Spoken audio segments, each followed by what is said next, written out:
মুরব্বীরা ডিম খেলে আবার ইয়া বাড়ি যাবে, প্রেশার বাড়ি যাবে। ভাইয়া আমরা চিকেন ভাইয়া একটা সত্য কথা বলি, আমরা সবাই কুমিল্লা রওনা দিছিলাম, পরবর্তী দিন আপনি বলছেন না, না আমি ওনারা বলি চলো না এখানে একটু চিকেনের সালাডটা একটু আলাদা ভাবে দিতে হবে। দাও ধরো।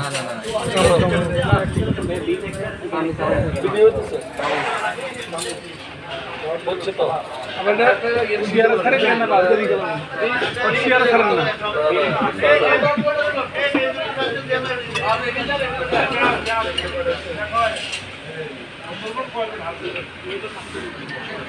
একটা দুটো ডিম, একটা চিকেন পার্সেল করতে হবে। একটা চিকেন পার্সেল, একটা পার্সেল চলে গেছে, এরা ইমার্জেন্সি অফিসে চলে গেছে।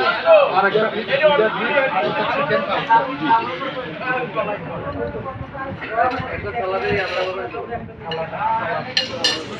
কিছু বলার আমরা ভালো পাঁচটা রেস্টুরেন্টে আসছি, কেমন জানি না, পরিবেশনটা ভালো লাগতেছে, বাকিটা বুঝতে পারতেছি না, খাইলে বুঝে যাবে।